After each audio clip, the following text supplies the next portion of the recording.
Buenos días, buenas tardes, buenas noches, de acuerdo al lugar en el cual nos estén escuchando. Bueno, hoy estamos en un nuevo programa de La Rueda y tenemos como siempre muchos temas para tratar con invitados especiales. Alan Chokler nos va a actualizar sobre la situación en Israel, la Franja de Gaza, el Líbano. Y también tenemos como invitado a Facundo Perales, estudiante de Filosofía y Letras de la Universidad de Buenos Aires, que ya estuvo en nuestro programa y nos va a contar cómo va el tema de las tomas, las luchas por el financiamiento, cómo va a seguir esta situación. ¿M? Así que bueno, yo voy a tomar unos minutitos porque han enviado mucha información el periodista Luis Mamani desde Jujuy, porque están atravesando nuevamente una situación muy especial. Ellos vienen con el tema de los desalojos hace meses y no paran estos desalojos. Probablemente el próximo programa nos dediquemos a ellos también con invitados especiales, pero quiero leerles esto brevemente. El juez Valdecanto ordenó en un plazo de 72 horas retirar el cementerio ancestral de la comunidad indígena Guerrero, que fue desalojada. Luego de ser desalojados el martes pasado, territorio donde además se encuentran vestigios y construcciones que datan de más de 300 años, es decir, que siguen destruyendo la historia de las comunidades y de los pueblos originarios, además de evidentemente las viviendas, los animalitos y dejar a la gente en la calle, ¿no? Desde el día de ayer, la comunidad intentó ingresar al territorio para darle de comer a los animales que quedaron desamparados, y el permiso fue denegado. Bueno, queríamos anticipar este tema que trataremos con más tiempo.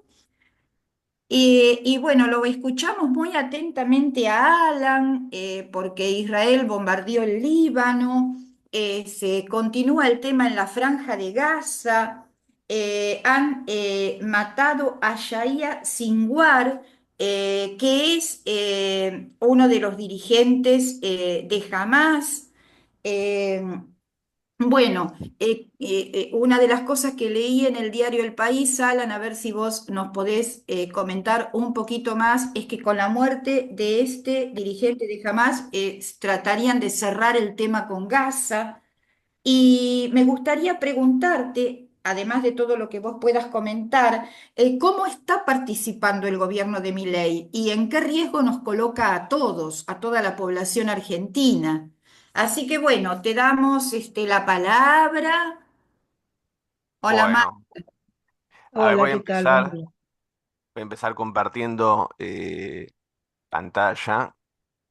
Voy a empezar por, a ver si puedo compartir dos cosas a la vez. No, bueno, voy a empezar compartiendo el mapa que lo hace Zuriak, que yo siempre digo que es un usuario de lo que se llama inteligencia de código abierto, que él se dedica a mapear las guerras en curso en el mundo. Bueno, la guerra de Israel la empezó a mapear hace rato. Es un usuario. Se escribe Suriyak, cualquiera que lo quiera buscar en Twitter o en Telegram. Es una fuente muy confiable que adopta una posición neutral en muchas guerras. Neutral, pero no quiere decir que no tenga sus propias inclinaciones con respecto a la cuestión de Israel. Él las hizo muy públicas hace no mucho, pero con un criterio muy objetivo, tratar siempre con la fuente audiovisual que llega desde el terreno para ver, bueno, dónde está cada cosa y qué está pasando. Eh, ¿Por dónde empezar? Bueno, vos elegiste preguntarme por el tema de Yahya Sinwar. Sinwar era el secretario general de Hamas, era el líder número uno. Él estaba en Gaza, específicamente en la región de Rafa, en Tel Sultán. Por acá fue que lo mataron. Sinwar tiene una historia muy particular. Él había estado en cárcel israelí durante muchos años por haber realizado, bueno, atentados, etcétera. Eh, o sea que escaló en la jerarquía de Hamas desde abajo. Estuvo preso hasta el 2011, que fue liberado como parte de un acuerdo de intercambio de prisioneros por Gilad Shalit. Por ahí a alguno le suena, a mí me suena mucho.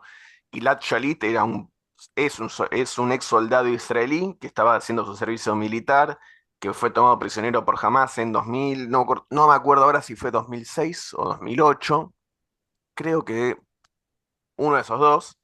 El punto es que a cambio de la liberación de Shalit, bueno, Israel liberó a una cantidad de prisioneros, entre ellos estaba Sinwar. Originalmente creo que él era de Cisjordania, pero bueno, el acuerdo era que él se exiliara en Gaza, junto con muchos otros. Bueno, en Gaza se reintegra a la organización y en los últimos años había escalado para ser el jefe del ala militar de Hamas.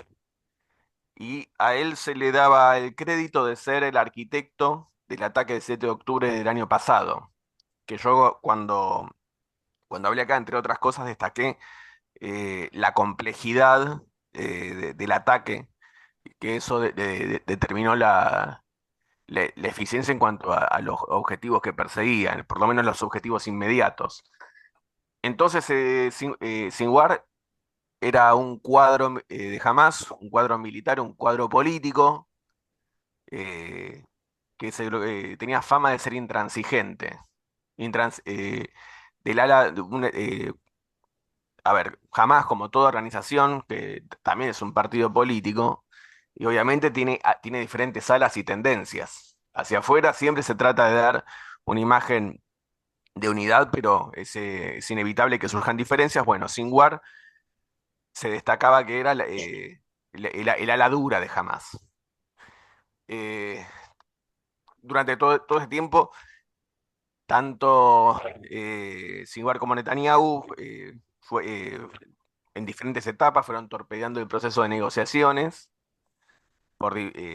tomando diferentes cuestiones secundarias, que bueno, es lo que uno hace cuando quiere torpedear un proceso así.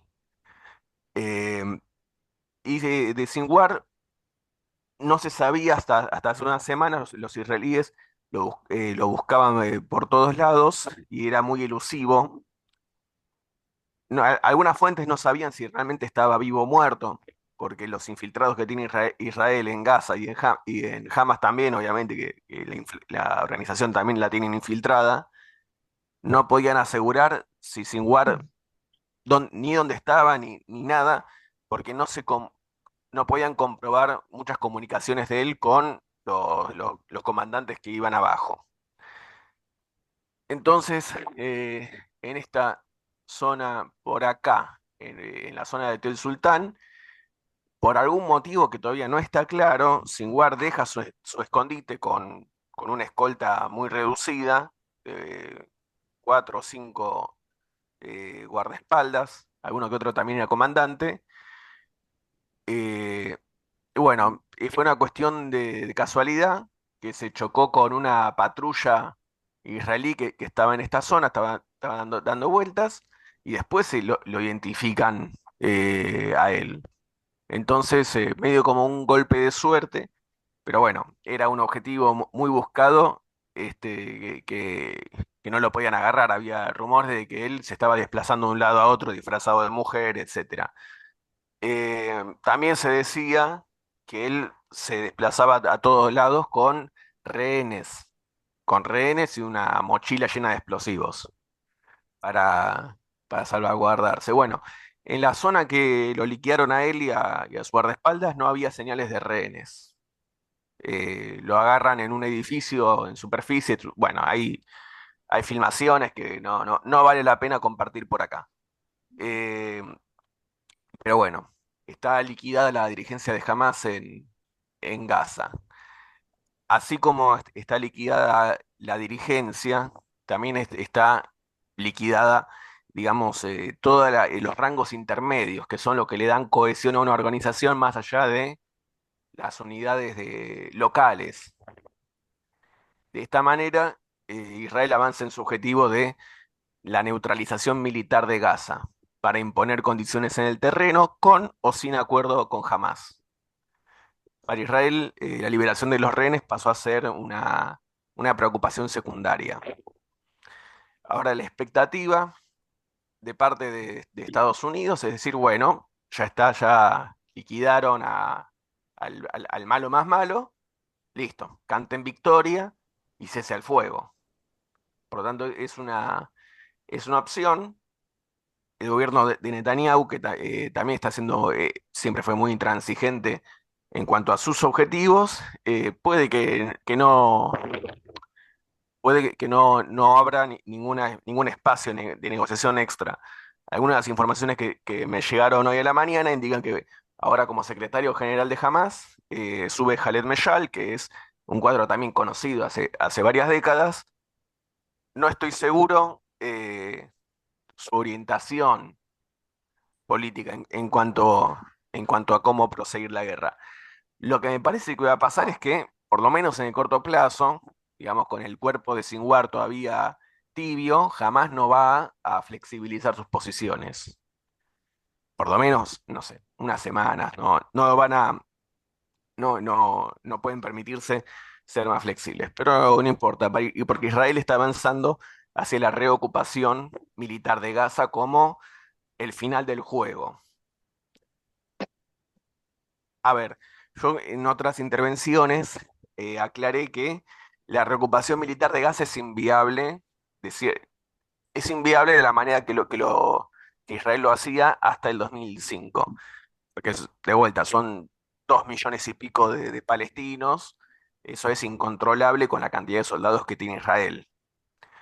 Y entonces me topé con algunos mapas que indicarían cómo Israel puede llegar a plantear esta ocupación pero sin tener que hacer tanto uso de soldados adentro del terreno, que también es un problema constante por, bueno, ataques constantes, etcétera. Bueno, si lo que vemos acá en el mapa es que las tropas israelíes se mantienen fundamentalmente en los corredores que cortan Gaza transversalmente. La zona acá al norte, bueno, no es tan relevante en ese sentido porque todo esto ya es territorio israelí, pero los dos corredores importantes que construyeron durante la ofensiva bueno, durante este año, habíamos dicho que son el corredor este, que ahora no recuerdo puntualmente el nombre del corredor, se me fue de la cabeza, pero vemos que aísla la ciudad de Gaza con respecto al resto de la franja. Estos corredores no es solamente que hay tanques y soldados, quiere decir que están construyendo muros, torres de vigilancia, toda la infraestructura militar para quedarse en el lugar. Esto tendrá una profundidad aproximadamente, no sé, no quiero medir, pero acá más o menos se puede apreciar. Esto es una superficie que se le saca a las viviendas, a los territorios para producir comida, eh, pero tiene muros a los dos lados, las fuerzas israelíes se desplazan en una dirección y otra, más o menos no los pueden atacar mientras se están desplazando. Y la idea cuál es, que ni bien Israel decide atacar un lugar fuera del muro, puede traer tropas a la altura que necesita y hacer incursiones cortitas. Es una forma para intervenir rápidamente, sea en la ciudad de Gaza, sea hacia abajo. Un corredor similar están construyendo en el paso de Rafa, que Rafa es la zona fronteriza entre Gaza y Egipto. Acá ya hay un muro, el otro lado de la frontera todos estos años estuvo controlado por Egipto, no por Israel, pero Egipto lo hace de acuerdo a Israel. No es que hacen la suya, pero a la hora de mantener el bloqueo, de mantener o no el paso de bienes y personas, esto estaba controlado por Egipto. Ahora Israel avanzó desde el sur, cortó toda la frontera que la van a pasar a controlar ellos. ¿Cuál es el valor de acá? Bueno, que es este paso por el cual fluían docenas y docenas de túneles entre Egipto y Rafa, por el cual, bueno, entraba todo tipo de mercadería. Había un tráfico muy importante, tanto de bienes como obviamente de armas. Era el principal punto de abastecimiento para los grupos militares palestinos. Entonces Israel con esto cierra la canilla, hace mucho más difícil a futuro que se puedan traficar armas hacia el territorio de Gaza, ya pensando en el día después, que Israel da por sentado que las organizaciones militares van a intentar regenerarse. Bueno, con esto van a tener un obstáculo mucho más grande. Esto también, obviamente, fíjense que pasa ya por gran parte de la ciudad de Rafa, que se va a transformar en una zona militar cerrada. Esto es territorio que los palestinos pierden indefinidamente. A ver si puedo, quiero cambiar la pantalla, pues también un segundo, ahora comparto de vuelta para que se vea, a ver, un segundito, ¿eh? Tengo un mapa más esquemático también preparado. A ver, ahí va. ¿Se está viendo? Sí. Mm. Bueno, esto es el mapa actual. ¿Cómo funcionaría el día después? Acá se puede ver la comodidad desde el punto de vista de la ocupación. Cuanto más territorio se gana, son más ángulos para ver todo lo que pasa. Se va a someter a los palestinos a una vigilancia mucho más férrea que ahora. Lo ven acá, donde se podrían instalar, no sé, diferentes sistemas de vigilancia, de cámaras, inteligencia artificial, lo que se les ocurra. Y la idea cuál es, bueno, esto es una forma mucho más intensa de control que lo que había hace un año. Si algún grupos palestinos o si hay si se forma una protesta, si se forma lo que sea, Israel lo va a ver todo y va a poder reaccionar muy rápidamente porque hay mucha menos distancia hacia todos lados. Ah, bueno, todavía no me acuerdo el nombre de este corredor, yo lo sabía hasta hace unos minutos, se me fue de la punta de la lengua. Bueno, ahora, también llegan reportes desde allá que Israel está preparando un tercer corredor en adición a, a este corredor que no me lo voy a acordar más, me parece, y este corredor que cubre el paso Filadelfia, podría sumar un tercer corredor dividiendo Deir el Balá con Han Yunis. Con lo cual, cada corredor nuevo son nuevas posiciones, es más territorio que se le come a los palestinos, sobre todo a veces algunos pasan en medio del conglomerado urbano y otros pasan por tierra para el cultivo. Bueno, y además de ya es en el nivel de especulación, Israel podría cortar todavía más, haciendo más corredores de este tipo para aislar todas las ciudades que hay entre sí. Por ejemplo, podría ser, esto también, a ver, tiene mucha especulación, pero también tiene que ver con el tipo de operaciones que se observan en Israel, las topadoras y los tractores que hay en el terreno, las unidades de ingeniería. Bueno, podría ser un corredor adicional que corta Rafa con Han Yunis y otro similar que corte Beit Hanun con la ciudad de Gaza. Esto es en el norte. Entonces, a futuro podría terminar viéndose de esta manera la ocupación de Gaza. Corredores por todos lados que lo que aíslan y obstaculizan es el libre movimiento de palestinos entre las diferentes ciudades que componen la franja. Y obviamente llenar todo, saturar la zona de medios de vigilancia constante. Esto es un cuadro distópico. No se me ocurre otra forma de llamarlo. Qué sé yo, esto, yo veo esto desde arriba y veo el patio de una cárcel, en el cual, bueno, hay libertad de movimiento en diferentes patiecitos, pero esto es una restricción enorme que va a limitar muchísimo. las posibilidades de recuperación económica de la franja de Gaza. Esto se parece mucho, si también uno mira, que este mapa no lo preparé, a cómo Israel ocupa el espacio en Cisjordania, también dividiéndolo en microregiones, en el cual no hay libre tránsito de los palestinos de una a otra. Obviamente, cuando no hay libre tránsito, los bienes no pueden fluir, la economía está ahogada. Vaya uno a saber, qué sé yo, si acá se arma un sistema tipo checkpoints, que es lo que tienen en Cisjordania, que es una cosa que los palestinos a veces tienen que estar 5 horas para cruzar de una aldea a otra por la cantidad de checkpoints que hay en el medio. Bueno, eh, esto es un esquema que el ala militar en Israel puede decir, bueno, así podemos estar y podemos hacer esto con acuerdo con Hamas o sin acuerdo con Hamas. Que después de todo, Hamas fue derrotado militarmente, no puede evitar que esto proceda. Entonces, esto es lo que yo, lo que yo veo, que la dirección que avanzan las cosas está en Gaza. Puede ser viable como el día después. Entonces, el control adentro de cada uno de estos patiecitos, bueno, no importa mucho quién lo tenga porque no hay mucha opción de libre movimiento. Quizás en algunas ciudades Israel logra consolidar alguna facción más colaboracionista, pero bueno, esto es evidentemente que jamás no va a recuperar el control de la franja como lo tuvo durante estos casi 15 años.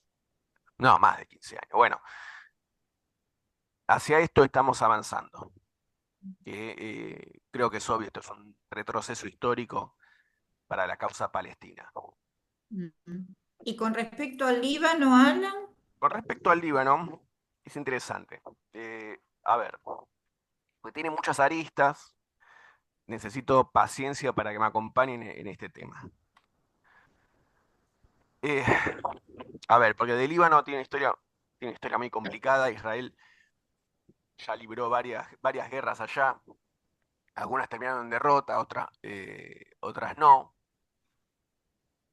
Pero digamos que a ver, me es difícil explicar del Líbano porque es tanto una caja de no sé, como una caja de Pandora, como un iceberg que yo hablo de algo y tengo que explicar todo un trasfondo que es complicadísimo.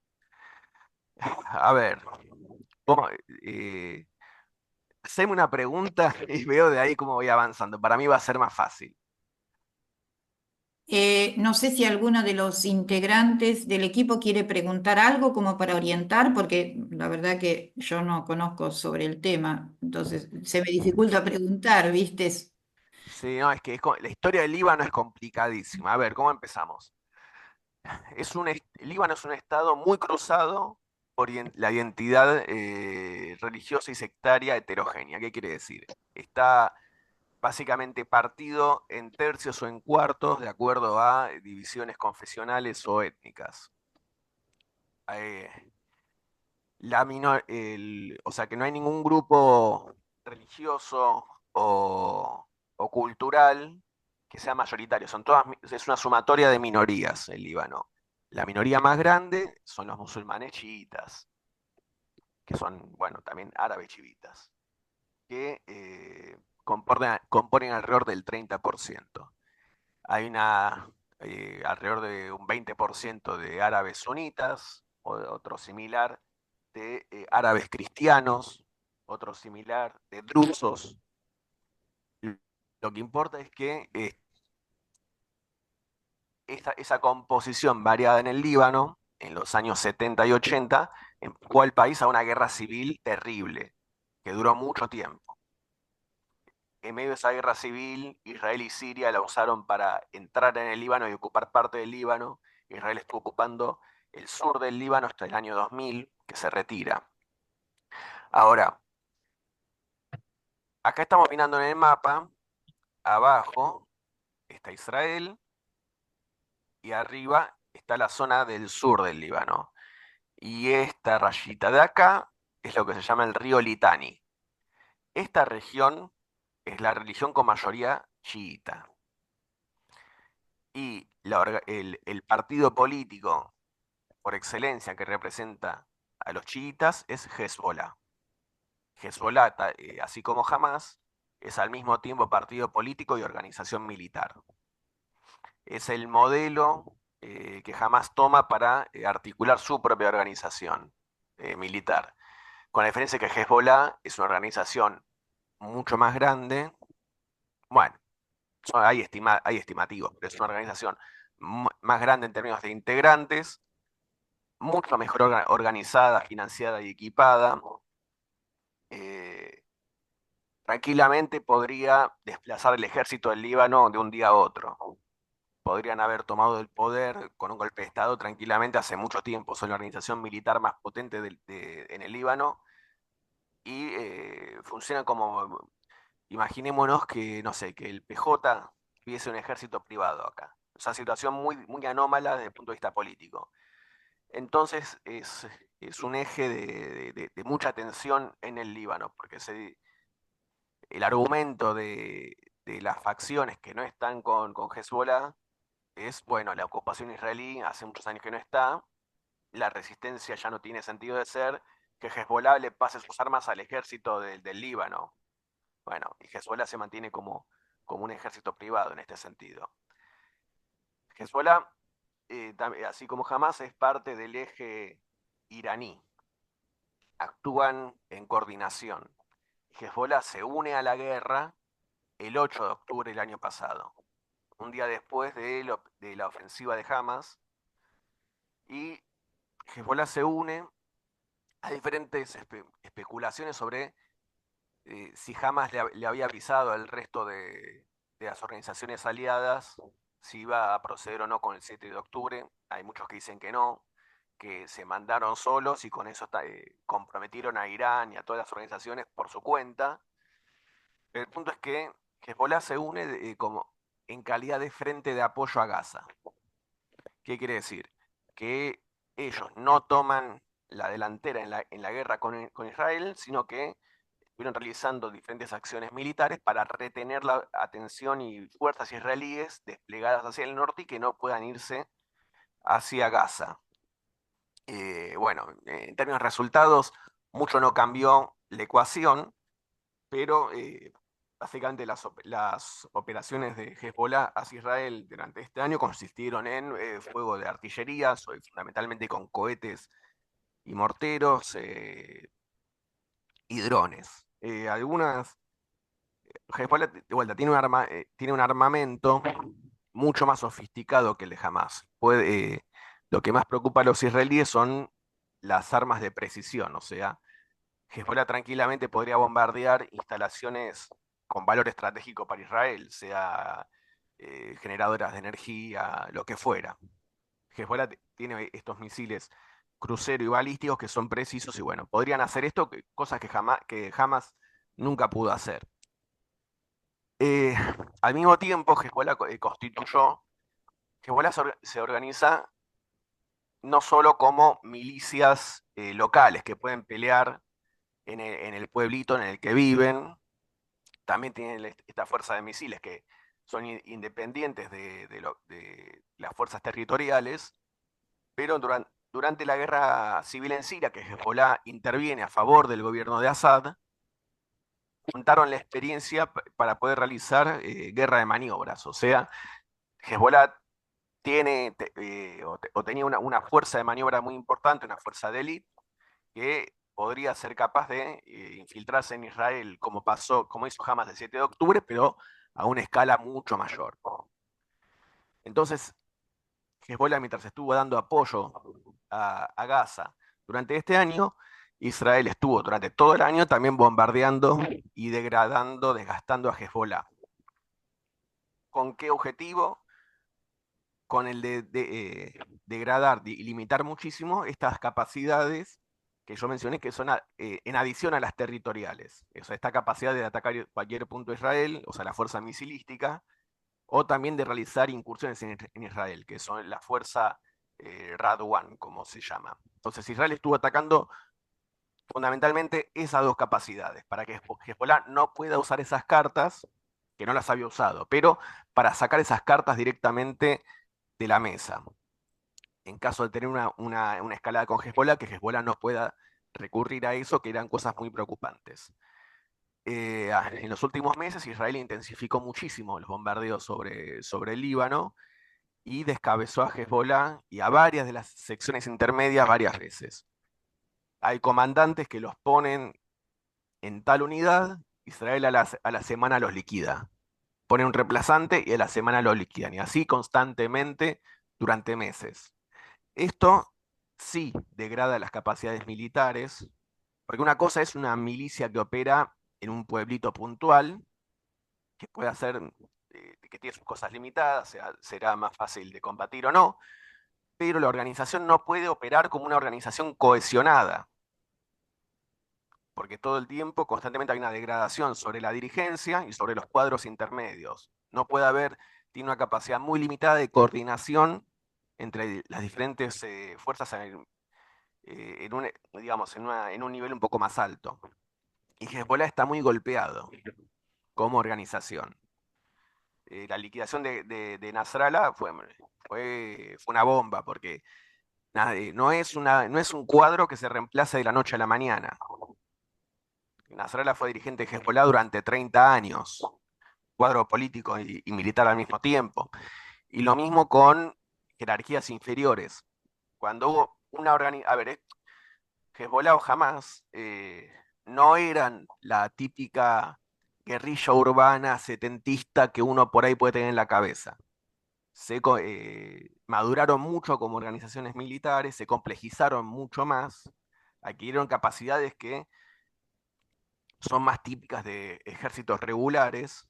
Cuando uno desarrolla este tipo de capacidades, necesita una jerarquía más formalizada. No es que, no sé, un comandante de la fuerza misilística puede operar solo, sin coordinación hacia arriba o hacia abajo. Es armamento muy complejo de usar, necesita mantenimiento, etcétera, etcétera, etcétera.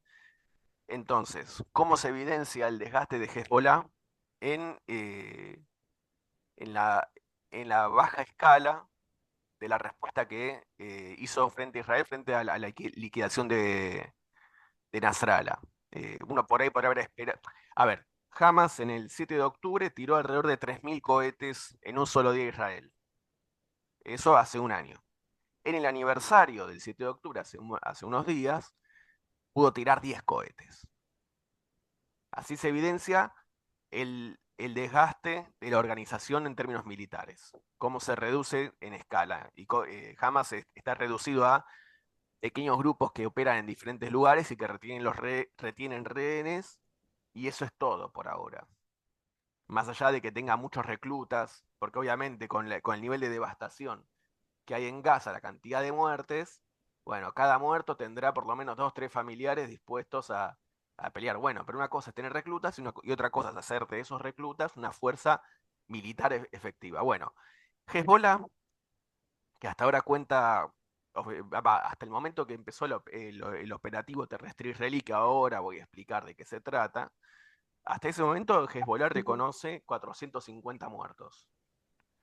De vuelta, son muchas veces cuadros y cuadros especializados, gente que fue entrenada durante años en Irán o donde sea. Una, Ahora, una eh, pregunta puedo sí, hacer, sí, porque estás contando muy bien, me parece muy bien, los, las consecuencias que tienen las ofensivas israelíes sobre Hezbollah y también en Gaza, pero no hay una información, o no nos diste todavía una información de los costos que para el ejército israelí tienen estas ofensivas, primero. Y segundo, ¿cuál es el horizonte de pacificación y de qué forma lo haría Israel? O sea, Israel quiere liquidar todas las fuerzas de Hezbollah, pero el Hezbollah también es una cantidad de población que hay en la zona, porque es un partido político también. Y entonces, ¿significa eso que van a seguir esas operaciones por siempre o hay un horizonte de decir, bueno, hasta acá vamos a llegar Y la otra cuestión, que en una de esas nos podés informar un poco, a nivel internacional, ¿cuál es la reacción de la gente y la resistencia judía en Israel y en Estados Unidos contra estas ofensivas que son terribles? Bueno, Ok. esas son mis No, dudas. me viene bien porque, a ver, Alan, perdón, sí, te puedo pedir si podés contestar lo que te pregunta Claudio, así lo podemos escuchar a Facundo luego sí, sí, cuando sí, termine. sí. Ujú. No, es que lo que pregunta Claudio es importante. A ver, justo me sirve para explicar la diferencia entre el frente de Gaza y el frente de Líbano desde el punto de vista israelí. En Eh, Gaza, me, Israel. me retiro, me tengo que ir, discúlpenme. Bueno, Ya después de verá la la pregunta, respuesta. pero me tengo que ir. Bueno, Para, bueno. Bueno, Israel bueno, tiene objetivos diferentes para Hamas y para con Hezbollah. Con Hamas decidió liquidar la organización militar en la desmilitarización de Gaza. Una ideología no se puede destruir, obvio, pero ha liquidado la organización militar al punto de, bueno, reducirlo a pequeños grupitos que pueden hacer lo que pueden hacer. Cómo lo agarraron a Sinwar es evidencia de esto. Lo agarraron con 5 personas más, yendo de un edificio a otro. Ahora, con Hezbollah, en el Líbano, Israel no tiene el objetivo de la destrucción de Hezbollah. No persigue ahora la liquidación de la organización, porque de vuelta es un desafío en una escala diferente que Gaza, e Israel no cuenta, en este punto, no puede dedicar los recursos que debería dedicar para la liquidación de Hezbollah. Y yo agrego, a forma de comentario personal, que para liquidar a la organización, eso desataría una nueva guerra civil en el Líbano. Israel necesitaría eh, dar vuelta a todo y escalar las divisiones internas. Porque de vuelta, Israel, cuando estuvo ocupando el Líbano, constituyó su propio ejército colaborador en el sur del Líbano, como hizo Estados Unidos en Vietnam, etc. Si el día que recrudezca las tensiones internas en el Líbano, que el Líbano tiene muchísimos problemas, está entregado al FMI, bueno, tiene una situación catastrófica el país. Bueno, para liquidar a Hezbollah, yo especulo que Israel debería aprovechar las divisiones internas en el marco ya de una guerra civil. Ahora, ¿cuál es el objetivo de Israel para con Hezbollah? Esto lo dijo Netanyahu en el momento, y hay que saber interpretarlo. Él lo que dijo es que el objetivo de la operación, que se llama acá Flechas del Norte, a diferencia de Espadas de Hierro, que es el nombre de la operación que tiene en Gaza, bueno, Flechas del Norte tiene el objetivo de eh, desvincular el frente libanés a Hezbollah de lo que suceda en el frente de Gaza. Divorciar a Hezbollah de Hamas en los hechos. ¿Qué quiere decir? De mínima, de mínima es reducir la capacidad de Hezbollah al punto de que no pueda influir en el desenlace de la guerra en Gaza. Ya, esto dije, bueno, esto se hace degradando las capacidades ofensivas de Hezbollah, que yo ya dije que son la fuerza misilística y la fuerza ofensiva. Bueno, que Hezbollah no pueda influir, no pueda apoyar más a Gaza. Esto es de mínima. Esto no requiere cortar completamente la capacidad de Hezbollah de bombardear ciudades del norte. O sea, puede seguir tirando cohetes hasta el último día y eso no va a ser indicativo del éxito o el fracaso israelí. Y de máxima, esto significa significa forzar a Hezbollah un cambio político. Ellos dicen, bueno, en tanto la ofensiva sobre Gaza continúe, nosotros vamos a seguir apoyando a Gaza, hasta que haya un cese al fuego en Gaza. Israel lo que dice es, bueno, vamos a hacer que Hezbollah de mínima no pueda hacer eso en los hechos y de máxima que negocien un cese al fuego por separado con nosotros. Porque negociar un cese al fuego por separado es la división política entre Hezbollah y Hamas en los hechos. O sea, es quebrar políticamente esa alianza. Ese es el objetivo de Flechas del Norte. Y no requiere ni llegar a Beirut, ni liquidar completamente la organización. No requiere eso. Requiere forzar a Hezbollah a cambiar de política de máxima. El segundo objetivo real de la operación es generar las condiciones para que los ciudadanos israelíes puedan volver a las ciudades del norte, que tienen muchos evacuados, muchos refugiados, porque por el constante intercambio de fuego entre Israel y Hamas. Bueno, alrededor de, no me acuerdo bien las cifras, si eran 60.000 o ciento y pico de mil de ciudadanos israelíes que tuvieron que evacuarse de toda esta zona hacia el sur, y bueno, muchos estuvieron viviendo en hoteles hasta ahora, etcétera. Bueno, esos como se ver, son objetivos concretos. Para la guerra se necesitan objetivos de este tipo que ordenen las acciones militares. En el año 2006, Israel no había formulado este tipo de objetivos concretos. Eran objetivos más ambiguos o maximalistas, cosas que, bueno, son difíciles de lograr y no ordenan la cuestión. Ahora, ¿qué Flecha del Norte, entonces, qué es? Es una presión creciente sobre Hezbollah para que haga un cese al fuego por separado. Esa presión hasta ahora venía siendo por medio de la campaña aérea, que ya liquidó a la dirigencia entera varias veces, porque de vuelta, mata al comandante militar, bueno, lo reemplazan. A las 2 semanas liquidan al sucesor y así constantemente durante un año. Bueno, eh, ahora se sumaron la fase de la operación terrestre. Y la operación terrestre es muy limitada. Acá se ven, por ejemplo, en azul, zonas que se pudieron localizar a las tropas israelíes, bueno, por banderas que pusieron, material fílmico de los combates, bueno, es bien chiquito. Es bien chiquito, justo sobre la zona fronteriza, en los pueblos que están en la zona fronteriza. ¿Con qué objetivo? Bueno, de vuelta, no es que están avanzando al medio de la región, no hay un avance profundo, no hay nada de eso, son incursiones de una escala chiquita, que lo que hacen es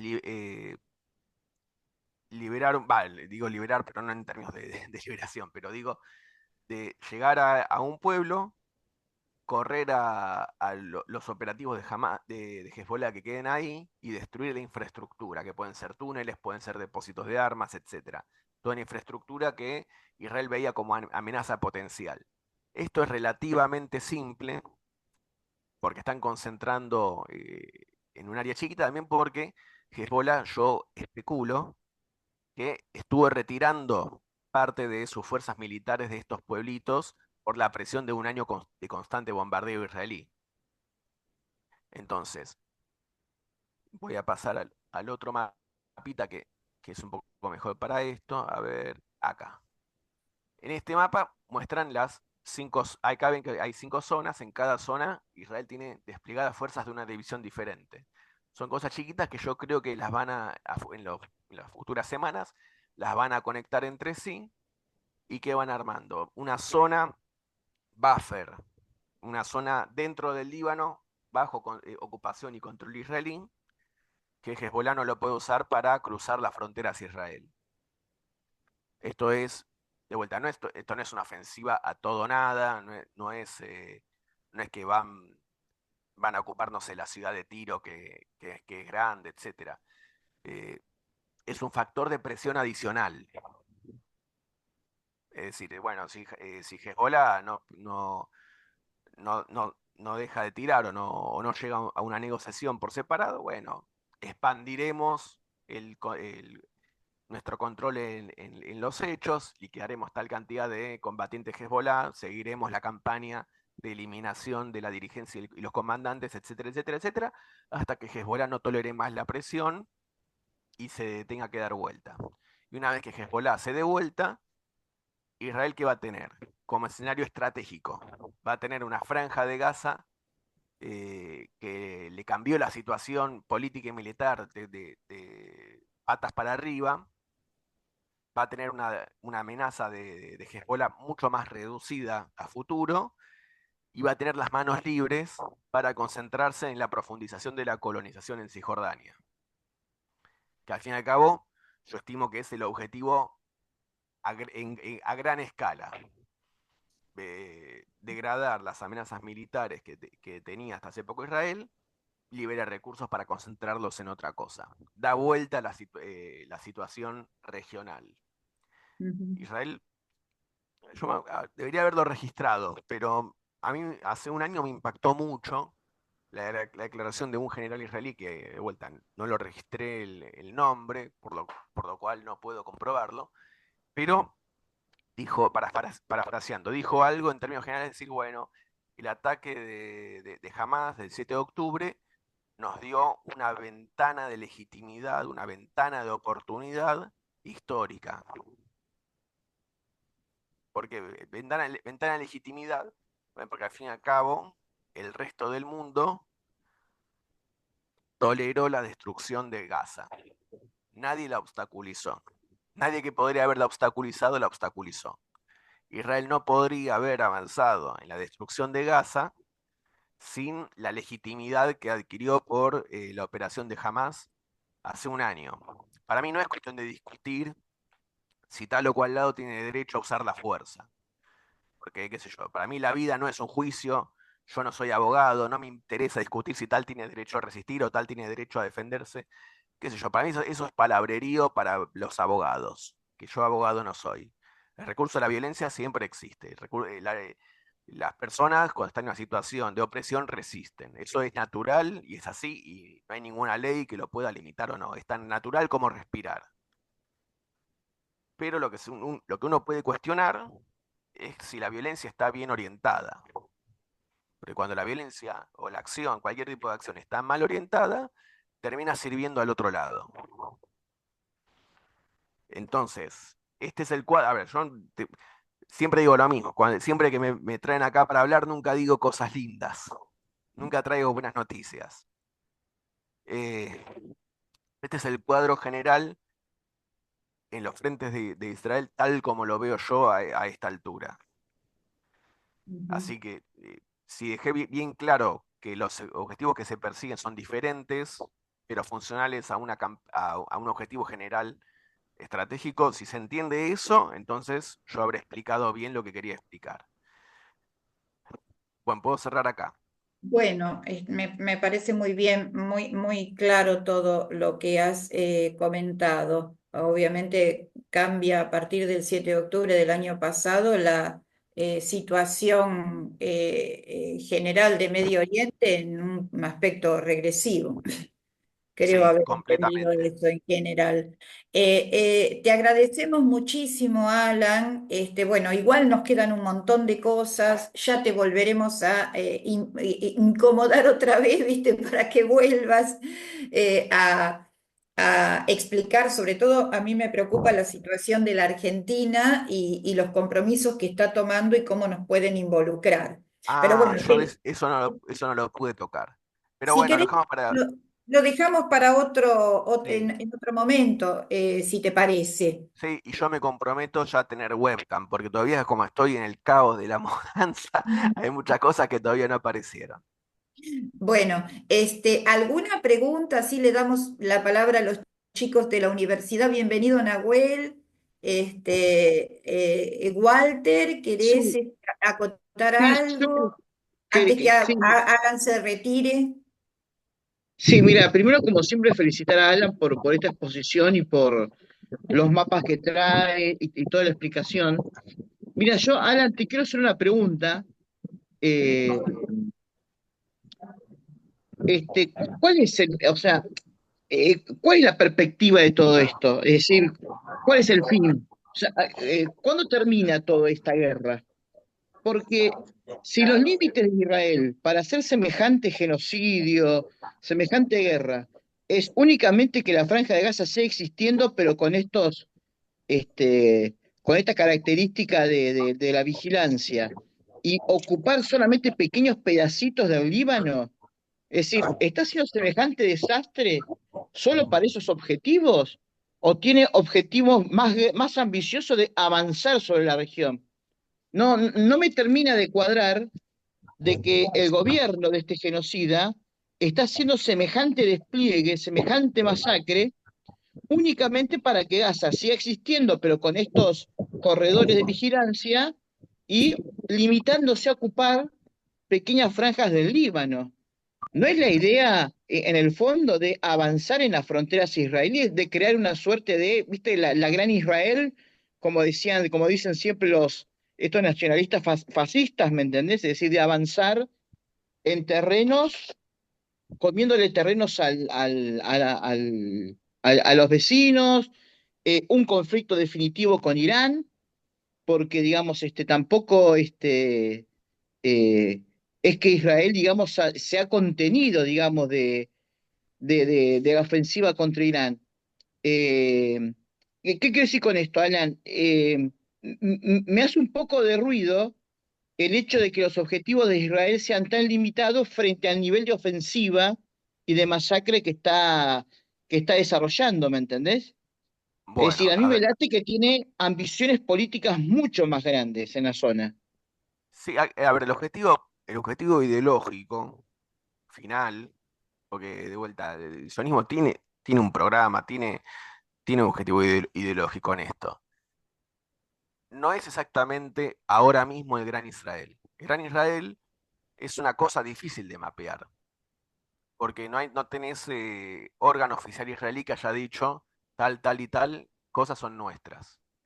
El mapa de Gran Israel se lo saca del escudo del Irgun, que es una organización de la derecha sionista, en los días que Palestina estaba ocupada por Gran Bretaña. El Irgun funcionaba poniéndole bomba a los ingleses, que hubo unos atentados en, eh, en el Hotel King David en los años 40, que bueno, 40 soldados ingleses muertos. Bueno, toda una situación que ahora no me quiero meter, pero en el escudo del Irgun sí aparecía el Gran Israel.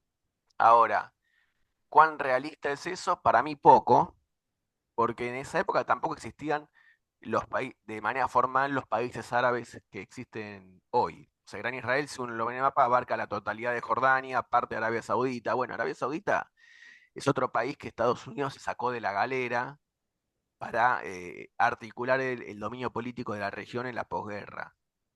Entonces, poner, poner la frontera en tal o cual lugar, que eso es una cosa general. ¿En qué se basaba el mapa de Gran Israel? En los terrenos mencionados en la Torá, en la antigua Israel bíblica. Ahora, a ver, como la frontera en la Mesopotamia hace 2000 y pico de años era mucho más líquido, es difícil saber dónde se pone la frontera del territorio que se reclama o no. Por el momento, a Israel lo que le interesa, y esto sí en términos concretos, es reclamar el territorio fundamentalmente de Cisjordania. ¿Por qué? Porque en Cisjordania es donde tenés los lugares bíblicos importantes. Ahí tenés las ciudades importantes, Hebrón, etcétera. Hebrón sobre todo, que es una ciudad bueno, con una significación religiosa muy importante para los judíos y que está bien dentro de Cisjordania. Los israelíes llaman a Cisjordania Yehuda y Shomrón. Judea, bueno, se corresponde con el antiguo reino de Judea, o sea, son los territorios de los reinos judíos bíblicos y en la época posbíblica, también durante la época de la ocupación del Imperio Romano. Se reclama eso. Ahora, no todos los territorios tienen el mismo valor. Gaza era territorio de los filisteos en estos tiempos bíblicos. No hay una ciudad ahí que esté enterrado algún patriarca del pueblo judío. Eso pasa en Cisjordania. En Cisjordania tenés todos los lugares importantes. Entonces la prioridad la tienen en Cisjordania. Y no mucho más allá, porque al fin y al cabo en Jordania propiamente dicha tampoco hay nada. Toda la campaña política israelí de colonización se concentra en Cisjordania. Ellos habían ocupado y colonizado Gaza hasta el año 2005. Se retiraron de Gaza porque de vuelta no tiene el mismo valor. Lo que sí tiene valor, insisto, es Cisjordania. Ahora, ¿cómo avanza en esto? Bueno, requiere una convivencia con la resistencia palestina, una convivencia, no en términos pacíficos, pero digo, bueno, controlamos este lugar, los palestinos tirarán piedras, harán alguna cosa acá o allá, pero bueno, no pueden hacer mucho más. Se trata de reducirlos a eso, que podrán patalear, podrán protestar, pero no pueden evitar el dominio israelí y la colonización judía de Cisjordania. Ujú. Entonces, la ocupación de estos territorios en el Líbano no es para quedárselos. No, porque acá el objetivo no es la tierra, no es un pedacito de una colina que tiene un pueblito, no, eso no tiene ningún valor. La ofensiva terrestre en el Líbano suma presión sobre Hezbollah para negociar en los términos israelíes. Y del mismo modo, el control de Gaza, es más, yo creo que llegan no del mismo modo, de manera diferente, el esquema de control de Gaza, de reforzamiento de, del esquema de vigilancia, etcétera, yo creo que llegan a eso por medio de un proceso de descarte. ¿Y por qué? Porque a los palestinos no los pueden eliminar, porque una cosa es, está bien, 40.000 muertos que después de la guerra, entre enfermedades, imposibilidad de dar servicios de salud, etcétera, bueno, que seguramente, perdón, después de la guerra, la cifra de 40.000 muertos va a crecer por muertes indirectas, hay mucha gente desaparecida, hay muchos edificios que están reducidos a escombros y uno no sabe quién está ahí adentro enterrado. Entonces seguramente la cifra va a ser mayor, pero no va a ser suficientemente grande para destruir físicamente a los palestinos de Gaza, son 2 millones. 40.000, si uno mata a 40.000 con el objetivo de matar 2 millones, se queda muy corto. Por otro lado, tampoco lograron expulsar a los palestinos hacia el Sinaí, hacia Egipto. Eso no lo pudieron hacer porque Egipto, cuando empieza la guerra, bloquea el paso. Yo creo que en un programa mencioné este tema de que, bueno, que por bien y por mal, muy complicado desde el punto de vista de la moralidad, Egipto no permite, cuando se empiezan a golpear los palestinos en la zona de Rafah, en el sur de la franja, no tienen a dónde huir porque Egipto no, cerró la frontera. Pero de esa manera también se evitó que huyeran de la franja los palestinos en masa, porque los que huyen en masa no saben si el día después de la guerra Israel los iba a dejar volver, porque eso es lo que pasó, uno de los resultados de la Nakba. Palestinos huyen en masa de la guerra entre Israel y los países árabes, y el que huyó después no puede volver a su casa. De ahí también la reticencia de muchos palestinos de Gaza de abandonar sus hogares, porque no saben si van a terminar desplazados como sus abuelos o no. Entonces, el, el operativo en Gaza apunta a alterar la situación y que nunca más pueda haber una amenaza militar latente en Gaza, como lo fue jamás. Ujú. Si eso se hace controlando la zona como si fuese el patio de una prisión, bueno, perfecto. Hay algunos miembros del gabinete israelí que son de la extrema derecha, son colonos de Cisjordania que también son funcionarios de gobierno, que abiertamente hacen campaña por recolonizar Gaza. Smotrich y Ben-Gvir, por nombre los científicos. Pero ellos, digo, a los loquitos, los excluyeron de la toma de decisiones de la guerra desde el día 1. Y ellos se quejaron de que los excluyeron de la mesa de seguridad nacional, los excluyeron.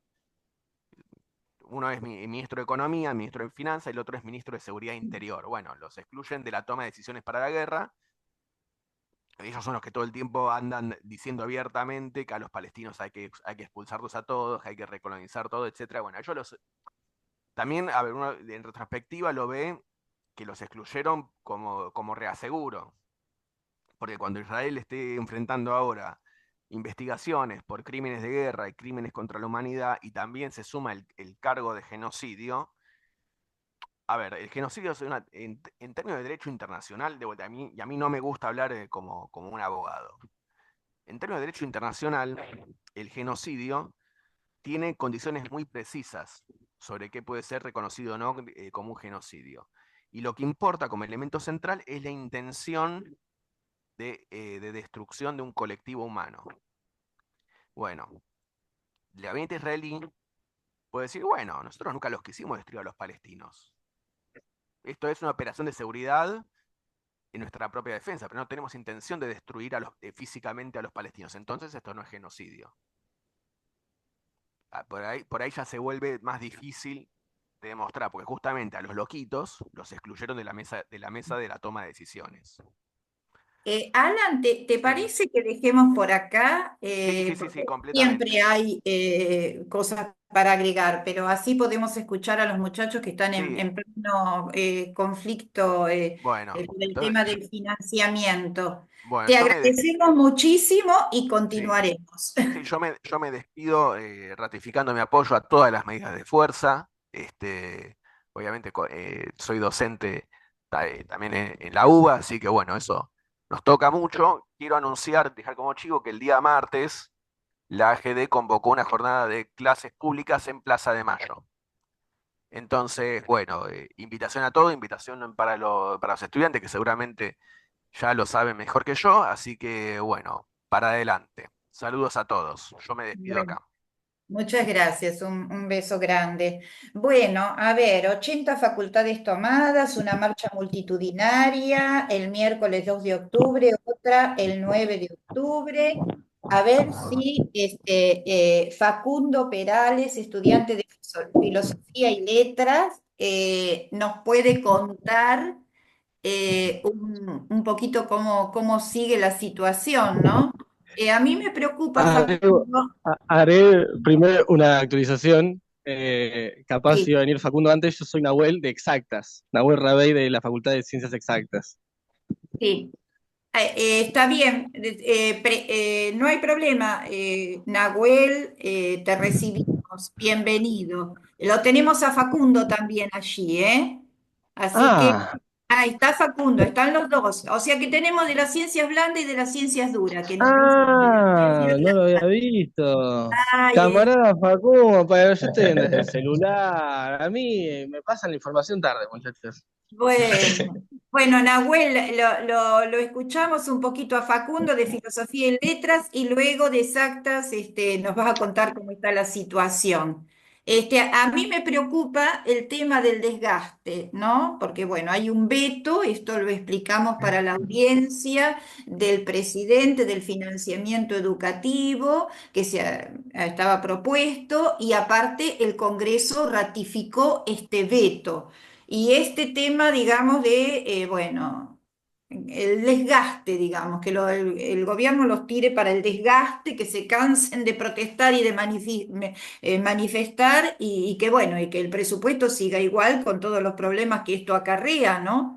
Ya tenemos, por ejemplo, en la Universidad de Quilmes el departamento de informática o bueno, de una de estas carreras que necesitan las computadoras e insumos no Sí. se abren, dejó de funcionar por falta de recursos. Bueno, Facundo, te Sí, sí. escuchamos. Disculpa Bueno, la ¿cómo demora, están? Eh, estaba muy interesante, Alan. sí, efectivamente, por ejemplo, filosofía y letras, psicología, ya se habían tomado el lunes de la semana pasada, y yo, a mí me gustaría marcar por ahí un quiebre en el sentido de las medidas que se tomaron, porque ese día el argumento principal era la toma como medida de presión sobre el Congreso para que rechace el veto del presidente, cosa que finalmente no pasó el miércoles, y ya ese mismo día se expresó una intervención en muchísimas universidades y facultades autoconvocada, incluso pasando por arriba las conducciones de centros de estudiantes que por ahí no tenían intenciones en convocar asambleas, y mucho menos toma de facultades. Sin embargo, hubo una intervención genuina de los estudiantes que ya el mismo miércoles tomaron las facultades en varios lados, y el mismo lunes de esta semana fue algo ya más generalizado, con tomas en la mayoría de las facultades de la Universidad de Buenos Aires, y a lo largo y ancho del país, en Rosario, en Córdoba, San Luis. en Mar del Plata, y con asambleas realmente masivas. Eh, en muchos lados se sostienen las tomas. Es el caso de Filosofía y Letras, donde la toma va a durar hasta el lunes y en una asamblea se va a decidir si sigue o si se levanta. Lo más probable es que siga, o por lo menos esa es la intención de los estudiantes, que hablando este, uno llega a esa conclusión. Acá no se ha resuelto nada, hay un gran movimiento de lucha, pero tiene que continuar. Si paramos ahora, lo habremos hecho por nada. Y la cuestión del desgaste es interesante, porque hay toda una maniobra que tiene que ver con la política que siguen los rectores y las autoridades universitarias, y es a pinchar esta medida, esta toma de facultades, que expresan un principio de huelga universitaria. Eh, Esto está claro, por ejemplo, en el rol que han jugado varios decanos en las tomas de las facultades, como el decano de la Facultad de Medicina, donde una asamblea autoconvocada, porque ahí conduce, estoy hablando de la UBA, ¿no? Ahí conduce la Franja Morada, no tenía, aliada al decano además, no tenía ninguna intención en convocar una asamblea siquiera, y se convocó una asamblea autoconvocada, los estudiantes votaron tomar y les apagaron la luz. Eh, o sea, hay toda una serie de acciones que tienen que ver también con los paros que se están convocando, que en muchos lados las conducciones de los centros quieren levantar las tomas los días de paro en vez de sostenerlas y realizar acciones.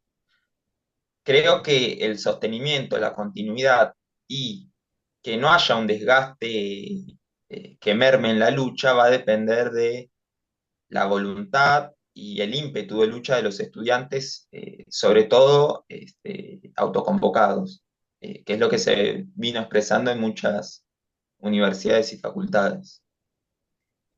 Por ejemplo, el 22 de octubre, en principio, habría una movilización y eso habría que reforzarlo, habría que ya convocar, ¿no? Sería en principio una movilización de la salud, bueno, sería positivo que los estudiantes nos sumemos, incluso mantener los cortes como hubo en el miércoles. Eh, Hubo toda una jornada de cortes, desde la UNTREF y desde la Universidad de San Martín fueron a cortar este, la General Paz o una parte. En Filosofía y Letras se cortó Puan y Rivadavia. En Exacta se cortó Avenida Cantilo. Bueno, ahí puede contar más Nahuel.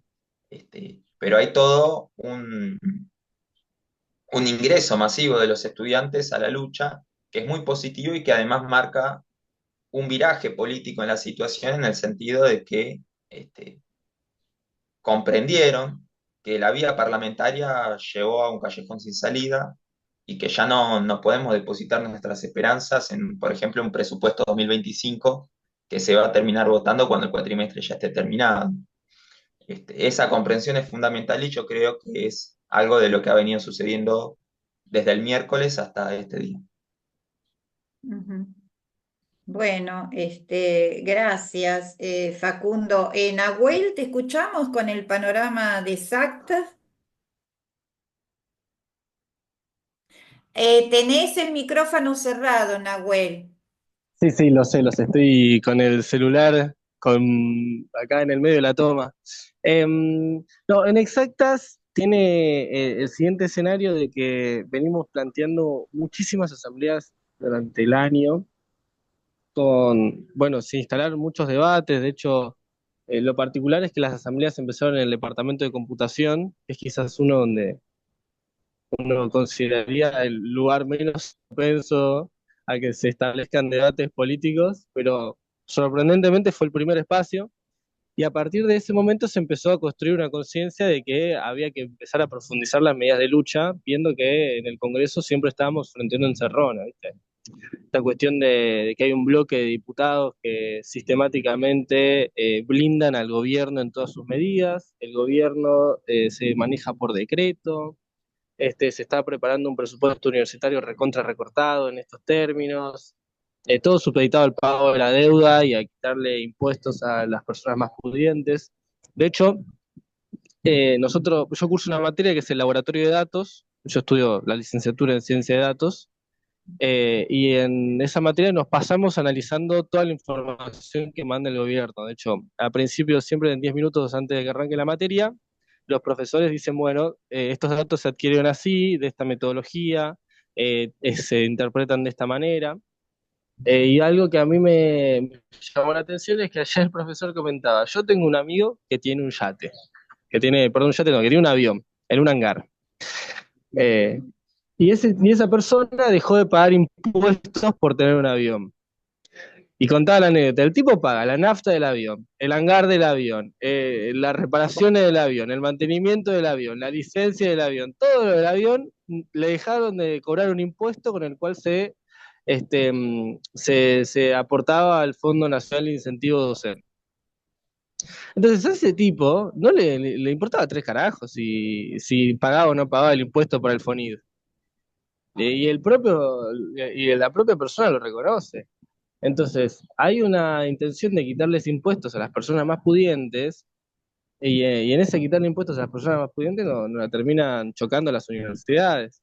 Pero es una decisión política, porque el objetivo final es la privatización de las universidades.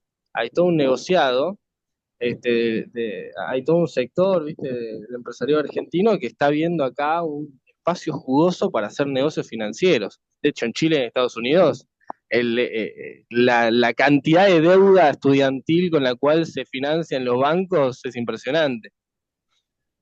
Acá yo creo que hubo muchas particularidades en Exactas porque supo ser una facultad de entrada que planteaba canales de organización autoconvocados.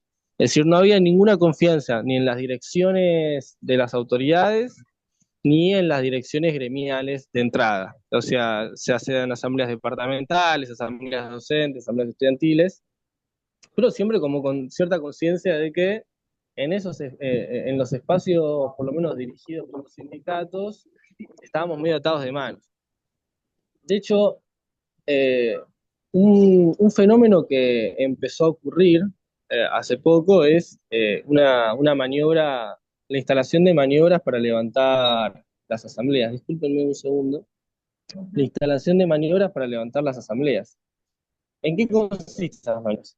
Bueno, te convocan un paro no docente y la facultad te dice, no, vamos a cerrar todas las puertas. Cuando, por ejemplo, en Exacta siempre hay una guardia mínima porque hay laboratorios. Entonces acá no tenía ningún sentido levantar la toma por el paro no docente. Si la guardia mínima iba a existir, digo, en los términos en los cuales lo plantea el rectorado.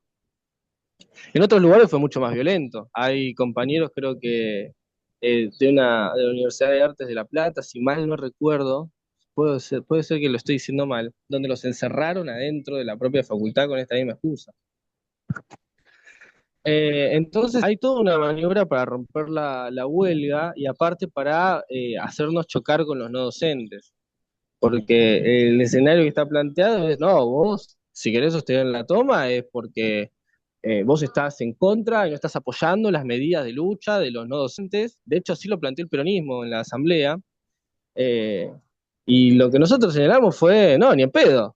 Es más, si los no docentes hacen paro, hace un paro total, buenísimo, toma con paro total, cese de actividades, aprovechamos la jornada para hacer asamblea, para hacer comisiones, para presentar, no sé, haciendo los análisis de datos de lo que está planteando el gobierno, de decidir cuáles son nuestras reivindicaciones. Es decir, no hay ningún enfrentamiento entre las tomas y los paros de los distintos gremios. Lo que sí hay es una maniobra del rectorado de utilizar esos paros para romper las tomas. Y aparte de una maniobra para poder enfrentarnos entre nosotros. Eh, Nosotros logramos continuar la toma, superando estas maniobras de los distintos aparatos gremiales. La toma va a continuar hasta el viernes, mañana se va a refrendar. Eh, en este escenario, la estrategia que se está dando en el movimiento estudiantil para superar las distintas trabas, es convocar asambleas sistemáticas. Es decir, cada 2 días tenemos una asamblea. Asambleas interclaustros, es decir, de todos los claustros. La convocan los docentes, lo convocan los trabajadores estatales, lo convocan, bueno, los trabajadores no docentes, a los que están agremiados en el sindicato y los que no. Hay una agrupación que se llama Nodos en Red que siempre está en todas las asambleas, de hecho. Eh, y la estrategia de salir al corte de la autopista Cantilo y demás tiene un planteo más general. Como la lucha universitaria es capaz de nuclear un montón de reclamos de distintos sectores del movimiento, es probable que el celular se me quede sin batería, ¿eh? Pero así que quizás si me quedo callado, plena confianza en lo que diga Facundo a continuar. La estrategia de los cortes tiene la posibilidad de llamar y convocar al resto del movimiento obrero. Es decir, a las personas que están tomando, a las personas, a los conflictos fabriles por el aumento del salario, a los conflictos del salario docente, a los trabajadores de la salud. De hecho, se ha visto en las movilizaciones. Y en exactas, de hecho, vinieron a hablar jubilados, vinieron a hablar trabajadores aeronáuticos, acá el Aeroparque está muy cerca. Y lo que nosotros estamos planteando es una profundización desde la rebelión educativa donde se ha hecho una movilización, una jornada de lucha muy fuerte ayer miércoles, con cortes en todos lados, que es lo que se intentó desactivar, de hecho, porque, bueno, había una movilización pactada para ayer jueves, que 2 días antes la movieron al miércoles, la misma fecha donde estaban todas las medidas de lucha votadas en las asambleas. Y esa movida la organizó el rectorado de la UBA y la dirección del Consejo Interuniversitario Nacional.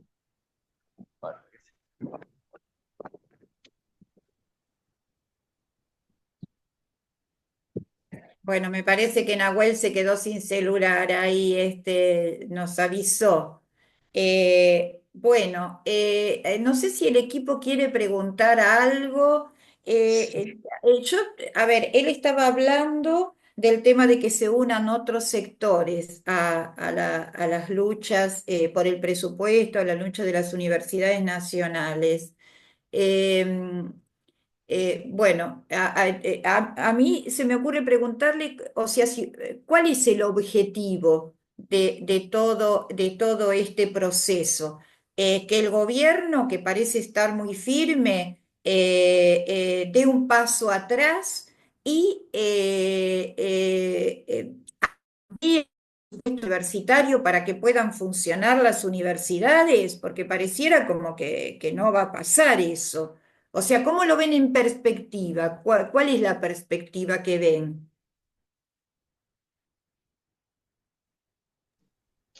Eh, bueno, la perspectiva es derrotar al gobierno. Y eso significa que el presupuesto, el salario, las reivindicaciones propias de los estudiantes, como puede ser el boleto educativo en un momento en el que nos están matando a tarifazos, eso significa arrancar todas esas conquistas con cuestiones como esta, la toma, Mm. piquetes en la calle, movilizaciones, sobre A mí, todo, a mí me parece, perdón, sí, que tienen que ir, porque que no van a dar el brazo a torcer, que la única manera es que, bueno, no terminen el mandato, que se vayan. Me parece a mí, no claro, veo bueno, que sea un gobierno que vaya a dar el brazo a torcer, como por ahí era el de Macri, que a veces tanteaba, cuando quiso cerrar los 29 profesorados en Capital, hubo tanta movilización, después dio marcha atrás, Messi maniobraba. Este no tiene claro, ese estilo. La ultraderecha no sí, tiene, acá no tiene. Milei, Milei está cerrado con su plan de gobierno porque sabe que es el único salvavidas que tiene. Es decir, si él no les muestra a los bonistas, no les muestra al Fondo Monetario, que es un tipo intransigente, que no se deja correr ni por los estudiantes, ni por los jubilados, ni por los trabajadores, bueno, de cierta manera él cree por lo menos, que va a subsistir y va a poder eh, seguir tirando para ver si consigue una línea de financiamiento y llegar a las elecciones del año que viene. Esa es la línea del gobierno y yo tampoco coincido, no creo que se mueva un centímetro por propia voluntad. Va a depender de una acción propia de los estudiantes y de los trabajadores, y por esto lo que decía Nahuel era muy importante, de que es necesario unir las luchas, es necesario aunar los reclamos de la salud, por ejemplo, como lo del Hospital Bonaparte. Ahí se expresó una medida muy similar, igual a la de las universidades, que fue la toma del hospital ante la noticia del cierre, cosa que, si bien dijeron que no lo iban a cerrar, sí que iban a cerrar la guardia, o sea, el peligro todavía subsiste. Eh, y por eso es necesario unir las luchas, porque golpear al gobierno de tal manera que lo obliga a retroceder, eh, va a ser posible si podemos aunar todo ese movimiento reivindicativo, y dar una lucha de conjunto. Eh, yo veo que hay en la población en general, y me sorprendió la otra vez en la facultad, una gran simpatía por parte de la gente. Eh, yo estaba con un compañero también en el corte, en Puani y Rivadavia, y de ahí mismo salimos con un par más de estudiantes hacia el Palacio Pisurno, donde había una movilización. Pero nosotros fuimos por la línea A, bueno, bajamos en Sáenz Peña, quedamos a bastantes cuadras de distancia, eh, más de 10 cuadras, y fuimos todo el tiempo cantando, agitando, ¿no? Canciones, y me sorprendió el nivel de simpatía que generaba entre la gente, entre los automovilistas, la gente en la calle. Y esto lo empalmo con lo que decía antes, de que hay un viraje político, por lo menos en la comprensión, eh, por parte de los estudiantes y por parte de la gente en general, que se da cuenta de que, bueno, hizo una experiencia con el gobierno y está agotada. Evidentemente acá hay que dar una lucha a fondo, y, y si los trabajadores salen a la calle, se expresa una tendencia a la rebelión popular, bueno, ahí se verá qué pasa. Pero está claro que el gobierno no va a dar el brazo a torcer. Bueno, nosotros iremos hasta las últimas consecuencias en función de defender nuestra cursada. El caso de los trabajadores de la salud defenderán su trabajo, y los pacientes el derecho a su salud.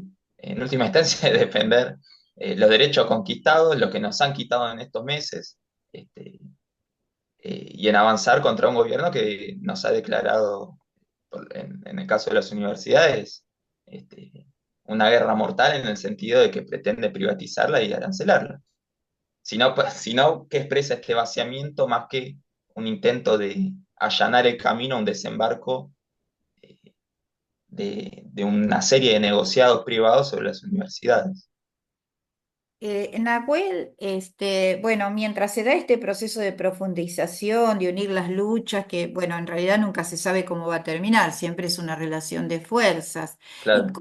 han pensado algo en concreto como para poder subsistir en el mientras tanto? Porque la Universidad de Quilmes ya anunciaron que no abre la carrera de sistemas. Ahí, bueno, por ahí en filosofía uno se arregla con los apuntes digitalizados, ¿viste? Bueno, es más sencillo, no tenés ni que imprimirlos, pero donde necesitas otras herramientas, eso no le pudimos preguntar a Nahuel, como ser computadoras, que hay que repararlas, que salen caras y demás. ¿Han pensado en alguna cosa concreta para subsistir mientras se lleva adelante la lucha? Como, bueno, los docentes sabemos que a veces en largas huelgas se implementan un fondo de huelga Claro. para poder sostener, para ver qué pasa luego con con esa lucha, si se gana o si no se gana. Pero necesitas, si no te cierran las carreras, diga, o sea, como una participación directa. En las cuestiones del día a día, ¿no? Que eso es Sí, muy importante porque también empodera a la gente. Decir, bueno, ¿qué hacemos con la limpieza? ¿No hay lavandina? ¿Qué hacemos? Se corta la luz, ¿qué claro. hacemos? Vamos a Edenor y le pedimos que no corten la luz. No tenemos insumos para la computadora, ¿qué hacemos? Es decir, que no lo resuelva el rectorado eso, que lo resuelva la gente eso. Entonces, ¿cómo Claro. hacemos para sostener los insumos y no nos cierren la carrera? Porque de últimas, ¿entendés? Digamos, esta cosa autogestiva para sostener lo que el Estado quiere tirar abajo. A mí me parece que eso es importante para empoderar a la gente y decir, lo podemos hacer nosotros. Está bien, hasta que el Estado largue la guita. Pero mientras tanto, hay cosas, ¿se entiende la Sí, sí, pregunta? sí. Sí, sí, No, bueno, no, dejan todo sucio, no hay lavandina, entonces dejémoslo que se caiga encima, dejémonos que nos claro. cierren la carrera. No, no, ¿Se lo que en las facultades durante la toma se funcionan por lo menos con más asiduidad tres comisiones, por lo menos en filosofía y letras, que una es la comisión de seguridad para garantizar la entrada de la facultad, de la gente, la salida, ¿no? Controlar eso. Después una comisión de limpieza, para garantizar la higiene de los baños, de los espacios comunes, y una comisión de alimentación o de comida, donde se separa una olla, donde, bueno, se llaman a los estudiantes a aportar, a la gente, este, a los vecinos, a apoyar, bueno, en la medida de la olla popular para que puedan comer los estudiantes que se quedan durante la noche.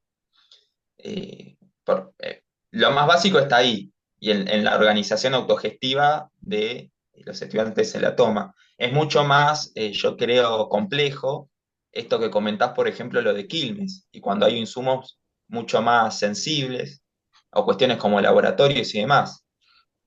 Eh, Ahí la cuestión de la autogestión se choca contra una barrera muy, muy importante, que es la cuestión del dinero.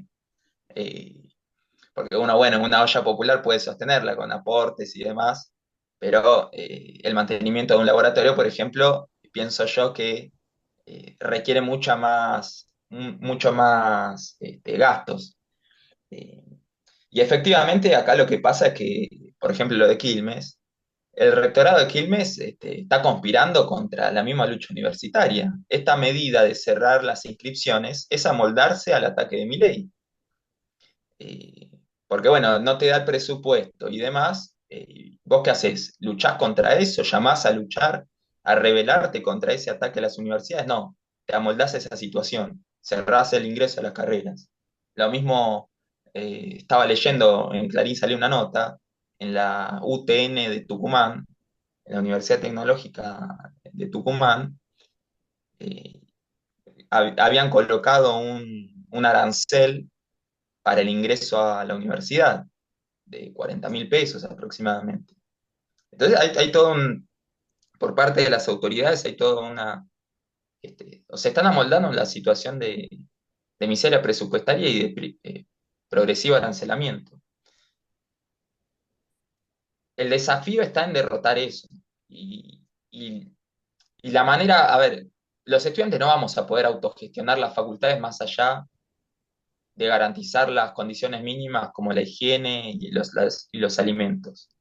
Es decir, las facultades deben contar con un financiamiento, eso está claro, que con los aportes que podemos hacer los estudiantes, que la mayoría trabajamos, pero tenemos trabajo donde cobramos 2,50 es muy difícil, ¿no?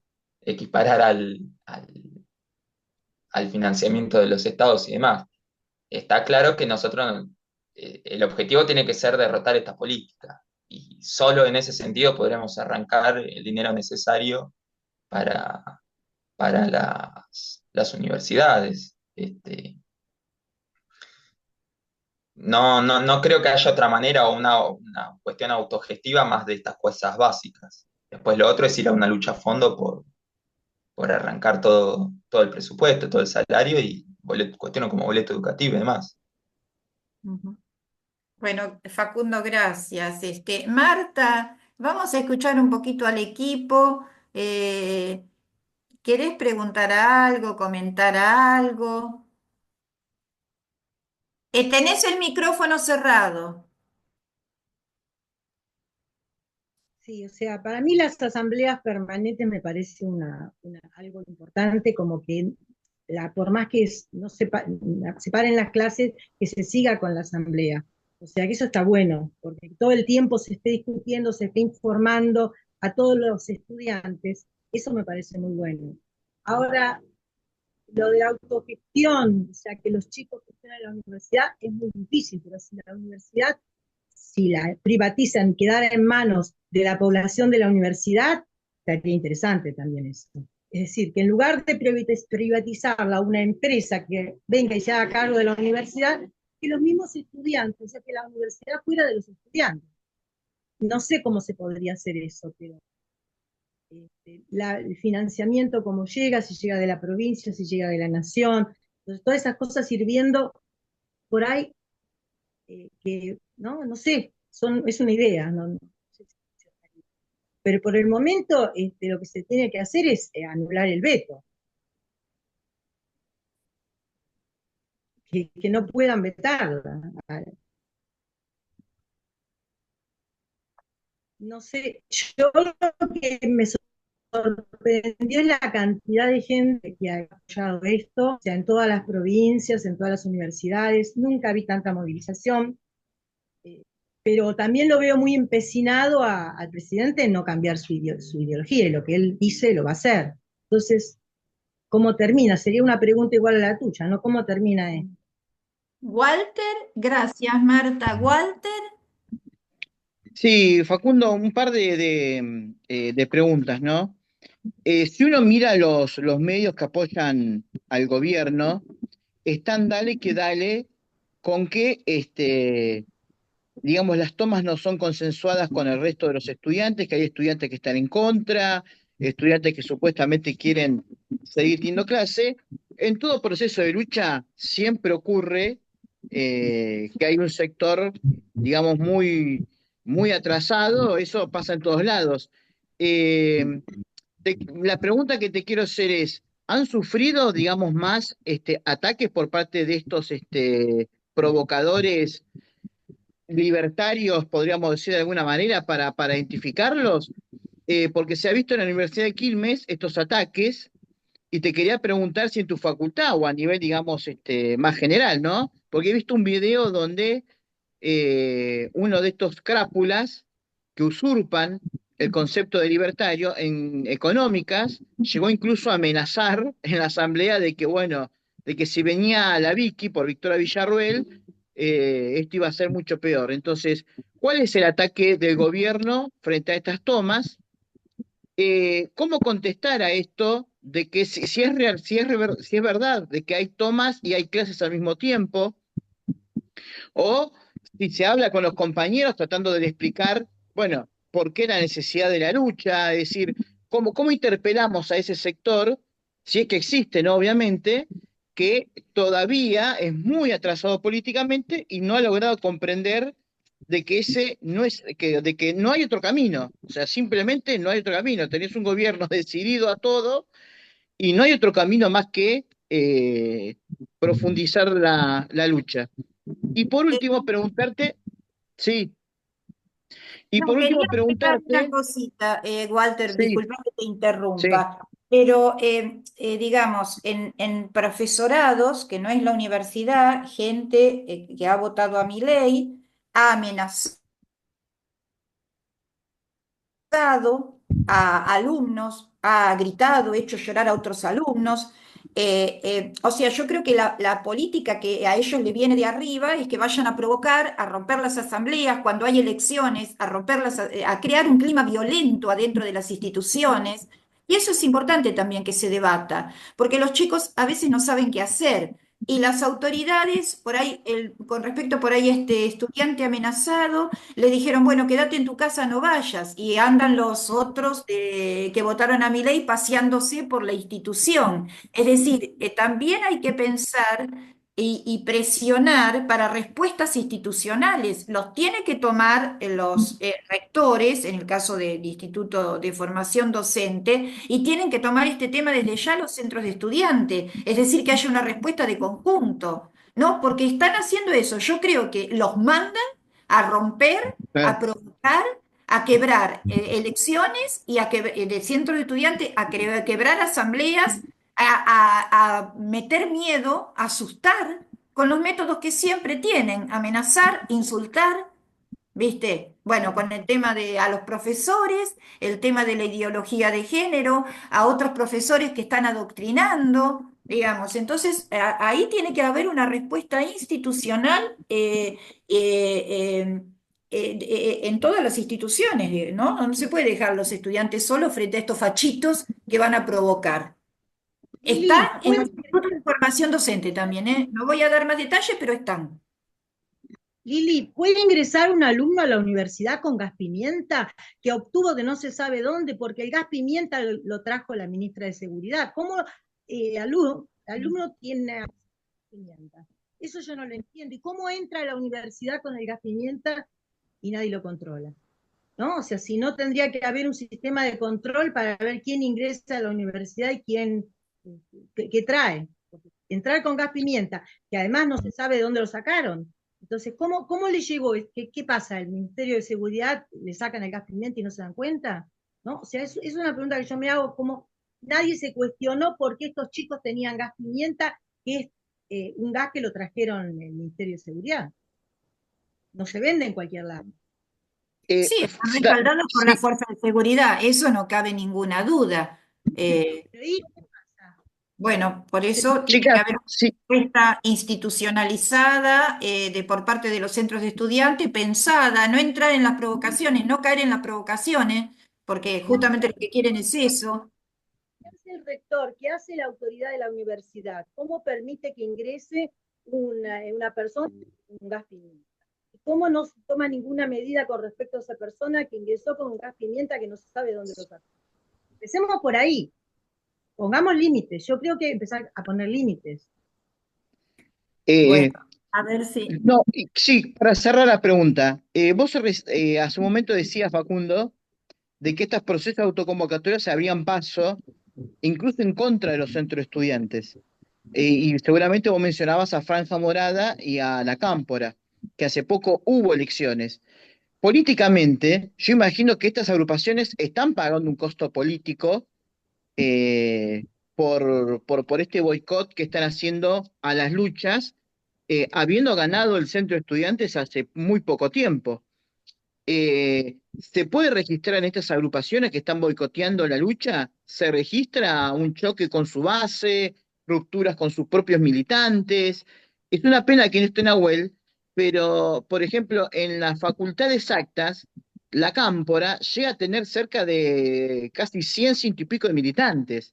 Es decir, estamos hablando de una agrupación masiva, donde seguramente en ese mundo hay jóvenes que son honestos, ¿me entendés? Es decir, no es que son todos aparatos que obedecen ciegamente lo que dice la dirección y van, sino que ahí también hay estudiantes honestos que deben estar entrando en choque con su propia dirección. Así que bueno, esta es la última pregunta que te dejo planteada. Es decir, ¿estas agrupaciones están pagando un costo político para que no les sea gratis esta traición? Facundo, tenemos hasta las 11, te damos el cierre, ¿eh? Porque si Bueno, no se nos corta, Mariana. sí, sí, sí. Bueno, no sé si efectivamente estarán pagando un costo interno, si habrá cuestionamientos para dentro de estas agrupaciones. Calculo que, eh, como vos decís, algún estudiante que no esté cooptado por el aparato podrá, le surgirán sus dudas o sus críticas respecto a qué rol cumplen en este momento. En FADU, en la Facultad de Arquitectura y Urbanismo, por ejemplo, levantaron una asamblea que ya estaba pactada desde antes. Sin embargo, hay un movimiento autoconvocado que se mantiene convocando asambleas de carácter autoconvocado. Esto es un desafío y bueno, que los estudiantes tendremos que atravesar. Este, y se verá si pagan un costo o no. Bueno, lo veremos en el desarrollo de los hechos y cómo se vayan desenvolviendo. Este, Y por la lo pronto política lo que yo con veo, respecto a las provocaciones, Facundo, sí, lo discuten cómo sí, actuar.